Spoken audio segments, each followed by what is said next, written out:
എല്ലാവർക്കും നമസ്കാരം. എല്ലാവർക്കും നകുലൻസ് കിച്ചണിലേക്ക് സ്വാഗതം. നോമ്പുതുറയുടെ ഭാഗമായിട്ട് ഇന്ന് ഞാൻ ഉണ്ടാക്കാൻ പോകുന്നത് തരിക്കഞ്ഞിയാണ്. അപ്പോൾ അത് എങ്ങനെയാണ് ഉണ്ടാക്കുന്നത് നോക്കാം. അതിനു മുൻപേ ആദ്യമായിട്ടാണ് ഈ ചാനൽ കാണുന്നതെങ്കിൽ നിങ്ങൾ സബ്സ്ക്രൈബ് ചെയ്യാനും ബെല്ലൈക്കൺ ക്ലിക്ക് ചെയ്യാനും ഒന്നും മറക്കരുത്. ഇനി നമുക്ക് വീഡിയോയിലേക്ക് പോകാം. ചുവട് കട്ടിയുടെ ഒരു പാത്രം എടുക്കുക, എന്നിട്ടൊന്ന് ചൂടാക്കി എടുക്കുക. പാത്രം ചൂടായിട്ടുണ്ട്. ഇനി നമുക്ക് മീഡിയം ഫ്ലെയിമിലിടാം. കുറച്ച് നെയ്യ് ഒഴിച്ചു കൊടുക്കുക. 1-2 ടേബിൾ സ്പൂൺ മതി. നെയ്യ് ചൂടായിട്ടുണ്ട്. ഇനി നമുക്കിതിലേക്ക് 1/4 കപ്പ് റവ ഇട്ടിട്ടൊന്ന് വഴറ്റി കൊടുക്കാം. തീ കുറച്ചിട്ട് കൊടുക്കുകയാണ്. റവ നല്ലപോലെ വറുത്തതിന് ശേഷം നമുക്ക് രണ്ടാം പാൽ ഒഴിക്കാം, തേങ്ങാപ്പാലിൻ്റെ. ഇനി ഈ റവയിലേക്ക് നമ്മൾ 2 അല്ലെങ്കിൽ 2.5 കപ്പ് തേങ്ങാപ്പാൽ ഒഴിക്കുകയാണ്. തീ കുറച്ചിടണം. നല്ലപോലെ ഇളക്കി ഒന്ന് കുറുക്കിയെടുക്കുക. തീ ഒന്ന് മീഡിയം ഫ്ലെയിമിലിടുകയാണ്.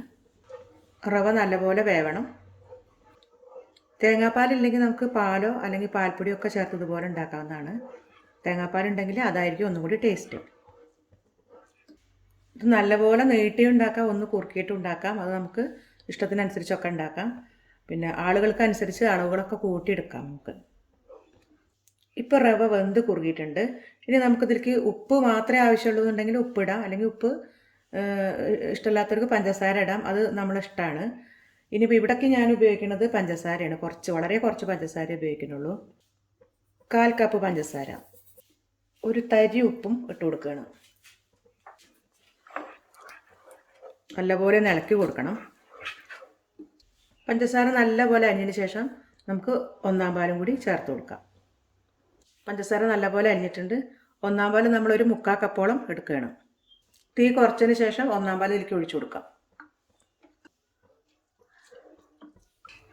1-ാം പാലിട്ട് വല്ലാതെ തിളപ്പിക്കേണ്ട, ഒന്ന് ചൂടായതിനു ശേഷം നമുക്ക് മാറ്റി വയ്ക്കുകയാണ്. തീ ഓഫ് ചെയ്തിട്ടുണ്ട്. ഇത് നമുക്ക് മാറ്റി വയ്ക്കാം. ഇനി ഇതിലേക്ക് നമുക്ക് കുറച്ച് അണ്ടിപ്പരിപ്പും മുന്തിരിയും കുറച്ച് ചെറിയ ഉള്ളിയും കൂടി വറുത്തിടാം.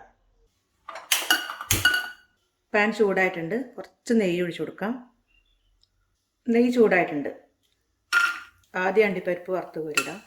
ഇതിൻ്റെ കൂടെ തന്നെ നമുക്ക് കിസ്മിസ് വേണമെങ്കിൽ ഇടാം കേട്ടോ.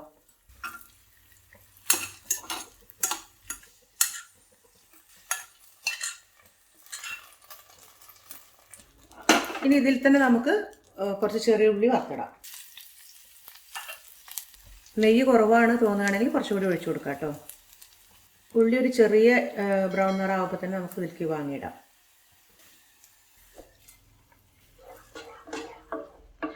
അപ്പോൾ നമ്മളുടെ സ്വാദിഷ്ടമായുള്ള തരിക്കഞ്ഞി റെഡി ആയിട്ടുണ്ട്. ഇത് നമുക്ക് പാത്രത്തിലേക്ക് എടുക്കാം.